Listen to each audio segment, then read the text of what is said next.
I am so excited to bring another one of my good friends to you guys so that I can share her story. All right. Fun fact. We met each other while we were both naked. Yeah, you were so hot. You were too. You were so dirty. I was Dirty pretty, brown. was pretty dirty. Yeah. Let me explain. Okay. So I got roped into doing my first, maybe it was my second fitness or a figure. And physique. I wasn't doing physique, wasn't even then. We were that No. old. No. 2-piece just got done out of figure. Okay. When we stopped. But anyway, I was at my second show in Charleston, and I was back in the room where they just had like this open room, and that we were all getting spray tan naked together.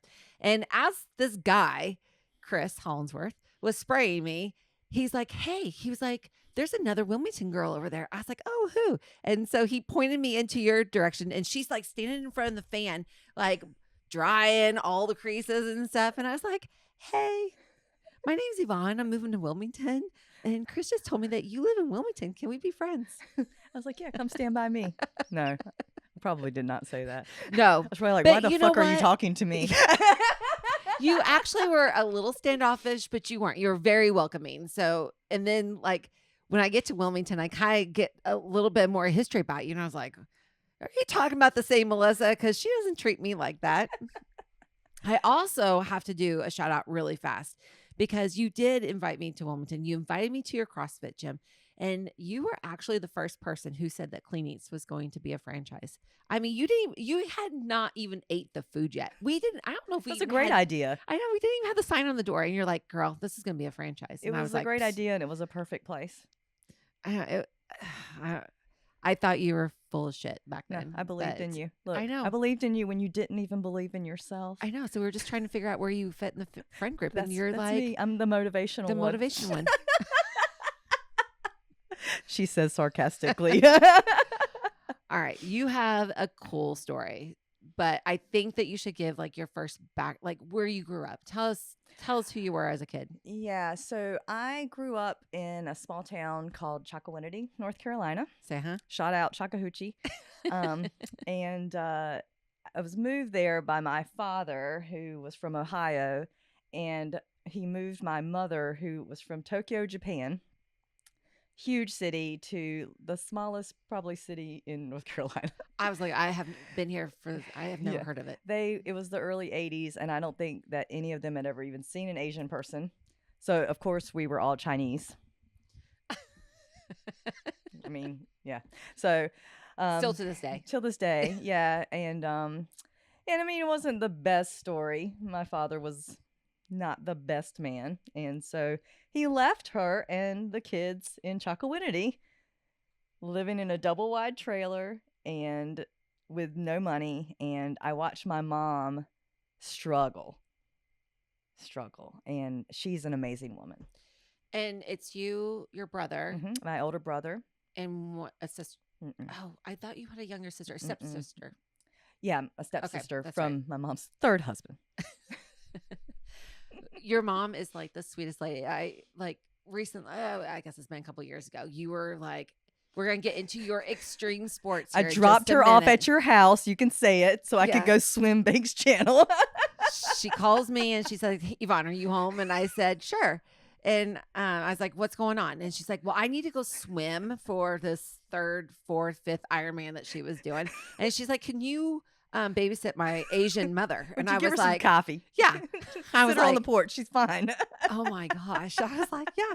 But she came in and we talked about basket making and all kinds of stuff. And she's a nurse, ICU nurse. So yeah, I got to know. She did not give me any deep, dark secrets about you, which I was really disappointed in. There are none. Babysitting. She will probably tell some stories. But she's like the sweetest woman ever. She is crazy as hell. And you make fun of her all the time on I Instagram. do, but I do it with like the best of intentions. Right, it's not malicious. No, and she is funny. She doesn't know. So it's harmless. No, she's a great woman, and she taught me a lot, and I watched her struggle, and it was I didn't know it at the time, but it definitely molded who I am today. But also, there's a reason why I am the way I am, and mostly it's because of her. So she's not a very emotional person. Okay. So there's a lot of stoicism in Japan, and I always laugh because, Tony always says, my husband always says, I'm super tough. And I'm like, hey, dude, my culture is if you dishonored your family, you had to kill yourself by like having your intestines spill out on the floor and then your friends behind you cutting your head off. So she really told you that growing up? No. Oh. I was like, that explains a lot. That's harsh. No, my mother, she, the only thing she ever told me, which was kind of funny, is that she's like, don't ever drink alcohol. That was her advice. Okay, I know that you did not take that advice in the early days. But I did early on, and because my father was an alcoholic, yeah, and then her second husband was an alcoholic, and I've just seen some stuff. So it wasn't, Well, usually you always try to do the opposite of what you can't tolerate, right? So I didn't want to have that path, so it kind of went extreme. And I'm if I'm anything, I'm extreme a lot of the time. Yes. Which we're gonna get into in just a minute. Yeah. So I grew up in Chocowinity, lived in a trailer. Basically, I didn't really ever want for anything, but my mom probably made $35,000 a year, and I don't know how she raised 2 kids in the middle of nowhere. She's from Tokyo, doesn't even speak English very well. Right. Yeah. So there was a huge cultural difference. Yes. Was she always a nurse at that time? No, she was actually an accountant. Okay. And then when I went into dental school, she went to nursing school. Okay. Mm-hmm. She was almost 50. Did you go, was dental, was that your? No. Okay. No. I actually wanted to be a reconstructive plastic surgeon. No. I didn't know what I wanted to do. I thought I wanted to be a physician. Okay. And so I started on that path, and then they just weren't my people. Okay. It just wasn't my vibe. And so I ended up taking an internship at a chemical company, and I was a microbiologist for a couple years after my undergrad. And then I moved to Minnesota for a year and a half, working at a big company as a microbiologist that's headquartered out there. And then I was just kind of looking around, and a friend of mine was like, hey, I'm in dental school. Come and see what I do. I was like, okay, sounds good. He's like, you get like 6 weeks of vacation. All right, sign me up. So I applied to University of Minnesota, and I applied to University of North Carolina, and I ended up getting into University of North Carolina after University of Minnesota, but there was no way in hell I was staying in Minnesota. So I came home. So you came home. I came home. Went to dental school 6 years? It's 4. 4, okay. Mm-hmm. Yeah, it's 4.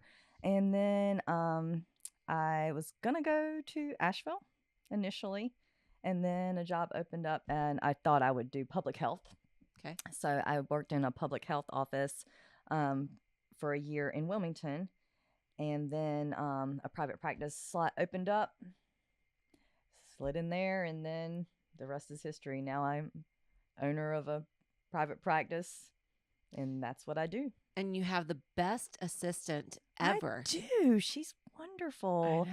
I know. She excels every day. Her mother, was... Her mother brought her up right. Yeah. Gracie, my daughter, the Gracie. youngest. Shout out, Gracie. Shout You're a out, great Gracie. assistant. We love you. All right. Then where did you meet Tony in all of this? Because when I met you, you were... I was dating somebody else. No, you were dating Tony. No, I was dating Tony. Because you just ran an Ironman, right? Yeah. So when I met you, that was the week before I was getting ready to do a half marathon. No, you ran it. No, I did it. That was my It was first a week figure. after. It was the week after I did a half Ironman.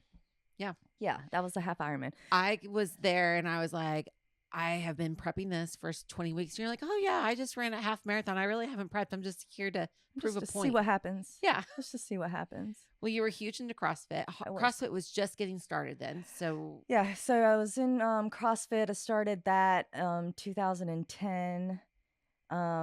Went to the games with a team in 2013. yeah. Did the full Ironman in 2014. Ultra running, blah. There's Don't say blah because all of these are huge. okay. You did else? 2 ultra runs. So yeah, And tell everyone what an ultra run is. Because so this one was for some reason I was listening to a podcast. You get bad ideas when you listen to podcasts. And somebody was like, yeah, I mean, I do these 200-mile ultra marathons. They're not that big of a deal. And I'm like, what the fuck? 200 miles in in a time in a 5-day span. Yeah. Okay. So, you do the math, however, 40 something miles a day or something like that. And I actually just said, haha, Tony, I signed you up for this. We should do it. It should be fun. And he was like, yeah, that sounds stupid. And I'm not doing it. I'm like, okay. And then the next thing I know, oh, guess what I did to you? And I'm like, what? And he sends me the registration. He signed us both up for this 206-mile ultra marathon. which was It was in, it's called the Bigfoot 200. that's right. Yeah. And so Because I was gonna go and be like the crew. Yeah. So it was interesting, and it was in the mountains, and your crew had to drive out to get you and bring Right. you stuff, and Because you're just in the middle of like trails. nowhere. Yeah, Nowhere. nowhere. I mean, there's nobody out there except the people doing this thing, and then every 20 to 25 miles there is an aid station. And so you get to these aid stations, and they're there to support you and take care of your feet, always take care of your feet, and then they send you on your way, and you can sleep if you want. There you have little chairs and stuff like that, but you can't really sleep that long because they do have a time limit. Like they have a time cap, right? So if you're not out of that station by a certain time, they Right. pull you off the entire race. So you have to be up and out. You didn't finish this first I one. did not finish it. We did 131 miles, and I had fallen. There was a really steep incline, and there was a lot of ferns, and we were kind of, going down, and I slipped. And this knee, my left knee, was behind me. And I was like, I think I'm okay. I get up, and that was like 105. And so we were running through the night, and I was like, gosh, my leg is so tight, but whatever. And finally, when we got to the aid station, it was so swollen that that I couldn't move it.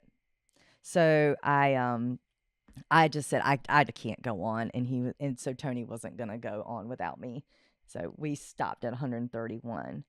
Then he went back the next year and did it again, and got to like 177. And then he was like, I'm gonna complete a 200-mile race. So then did the Moab 6 weeks later, and it was 246 miles. And I was like, I'm not going to watch this. I'm not doing it. So I had to cap it. My knee swells up every time I try to run over like 20 miles. So you never did complete. I never did. I thought you had gone back the following I went time. back the following year, and I only did 70 Okay. miles, and then my knee got super swollen. And so I haven't ever had it x-rayed. It's probably got a torn meniscus or something like that. But So we just went over which mountains that you had climbed. Yeah. Was this was before this race? So I did Ben Nevis in Scotland in like 2004 or 5, and then we've done some 14ers in Colorado. A friend of mine, Krista, shout out Krista, and I did Mount Fuji. Okay. Which was pretty challenging considering there's a post office at the top of that mountain. I was pissed when I got up there. I was like, are you serious right now? I could have just like taken a cab up here, Right. Yeah. You're like, oh, there was a road that we could drive. But my mom was like, Japanese people don't climb Mount Fuji. You don't do that. And I'm like, but I want to. So I made her do it with me too. Did she do it too? Okay.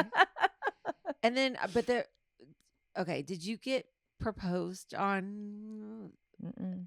Where did you get the ring at? I thought this was on top of Which ring? the first one that you didn't tell nobody about.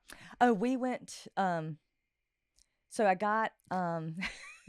Yeah, which one? We Was there more we than this? so we okay. So when I met Tony, our first date was across the Bob Marshall Wilderness in Montana, and it was a shit show.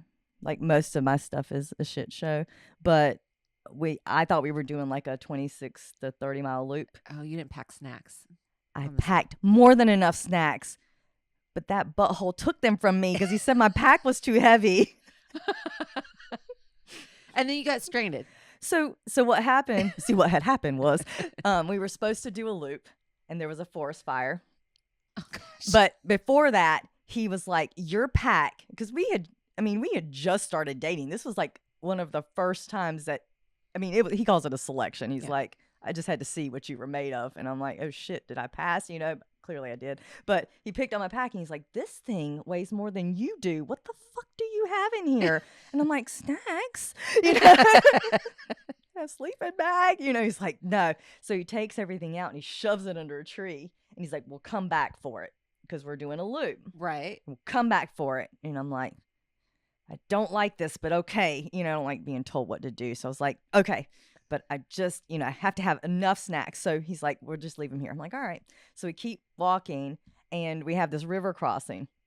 Well, he's, 5'10", 11, and I'm 5'3", and he just walks across this river. And I'm like, "Okay."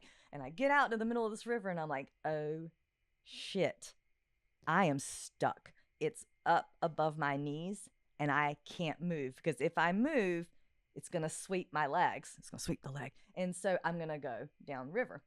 And I'm looking at him and I think my slanty little eyes are huge at this point. I'm like, "What's happening?" And he looks back at me and he can tell I am panicked. So he comes back out and he's grabbing my pack because he's like, unbuckle your packs, because you got to be able to get out of it if we go. And I'm like, "Okay." And I'm taking it off and he's like grabbing my pack and we both go. Oh. And I don't know if you noticed about me, I don't like putting my face in the water. I know this about you. Yes. And so that's the whole reason why I do triathlons is to make myself put my face in the water. And you come up with the dirtiest face I ever. do. It just collects. I track the grease. I know. Anyway, that's another story. That's a whole nother topic. But anyway, we go and we're both under the water up. He's picking me up so I can breathe and he's trying to stop us. And finally he kind of puts his feet down in because we're facing the river and he like throws me. And I'm like crawling out on these rocks. And then he goes, so he walks one way and I walk the other and he's bloody. He's got blood just running down his legs because of the rocks. And please tell me he proposes. Or no, he doesn't propose. Hell no. Not propose, but promise ring. He didn't even know me. No. This is the first time. So then I walk up to him and I said, "Thank you for saving me." You know what that fucker said to me? He goes, I thought I almost killed you. He goes, and no one would believe this story if they knew you. And I was like, "Wait, what?" He was like, "It was clearly not an accident." He was joking. Okay. I was like, well, you never know with Tony, which way. Yeah, and then a forest fire came in, and so instead of being able to loop around, we had to walk all the way across. And you left your snacks. And we had no food. The last night before we were walking out of the wilderness, we shared a protein bar. And we were on the desert side of Montana. There's no water. Yeah, so we're just walking. And we finally get to a campsite because we're with no snacks. It is horrible. Ugly. Yeah, it's ugly. It's not good. And so anyway, then there was a 150-mile hitchhiking extravaganza back to our car because you can't drive across the Bob Marshall Wilderness, so you have to drive around. But we didn't have a car because our car was on the other side. So you hitchhiked back to your We hitchhiked. Car? Yeah. So we got in a 1985 Toyota van. It's super out of my comfort zone. I like control, and I was not in control. I had a driver's license, no money. It's a fun story. No, I'm just glad that I wasn't your companion. So anyway, that was 2011. And then in 2021, we went back Okay, this is when and we hiked in different way. No river crossings, thank God. And he gave me my promise ring, which was made out of the diamonds of his mother's engagement ring or wedding band. Sorry, wedding band. Yeah. And I think we all found out on social media. Yeah. Just like your wedding. Yeah, it wasn't a so yeah. There's something about me that you should probably know is that I never thought I would be married. I know this. So when you posted it, we thought it was fake. Well, I have said any man dumb enough to marry me is too dumb to marry. And I just need to ask Tony how he feels about that right now. Well, so I know you, and I know that this whole extreme thing, like this was a serious, like. It was serious for me because as I've gotten older, I figured out some things about endurance athletes. Yes.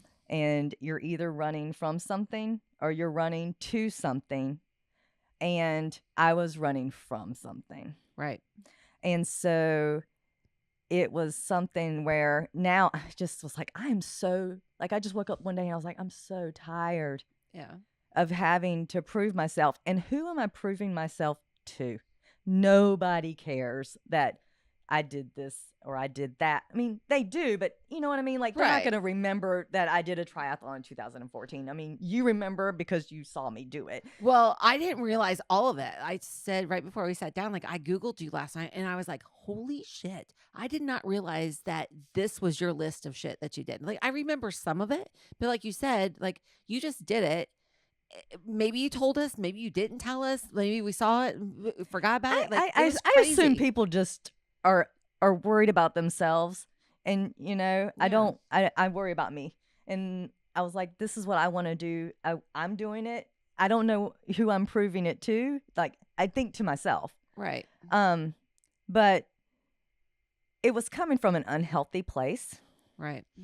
And so I stopped doing it because, well, my knee, but also because I just didn't need it anymore, and it wasn't fitting. It wasn't suiting me, right? Right. And I decided that I was old enough now that I didn't need the distractions. I needed to deal with the background of what was actually causing me to do all of this, and that was just, you know, my father was not a great person. Let's put it that way. Right. Right. And so I've been dealing with that now and getting it out and just trying to not explain myself, but understand my behaviors and understand my reactions. Right. So I am married now. Right. So it took a lot for me to be able to do that. Yes. And you still continue to do so much work. Yeah, it's an ongoing process, and yeah, it's just one of those things where I felt like I didn't need the distractions anymore. I need to figure it out. Well, I'm super proud of you because I know how much work that you've put into this, and you know, and I've seen. I mean, it's been 14 years almost now that we've been friends, and I've seen just the progress of you. And I think that you've grown so much as an individual. I do have to ask though. Yeah. All right. So Rebel Roots, tell me something that rebel, like, I know you have rebel in you. I like, tell me what's the biggest thing that you rebelled against.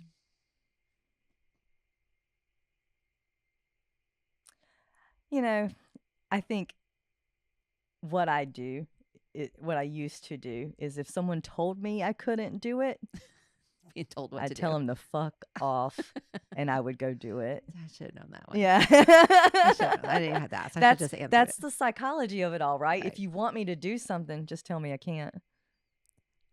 And with that, I'm going to leave it right there.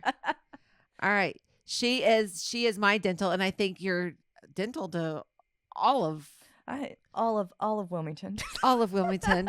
All of our friends here.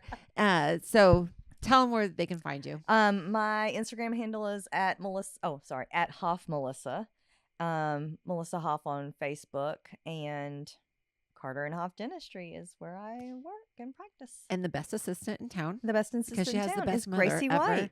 She's got the best mother. And I'm Yvonne Verdi. You can find me both on Facebook and Instagram. And if you and your loved one is looking to get married, check out V&V Farms for an amazing countryside venue. Love you. Love you. Thank you.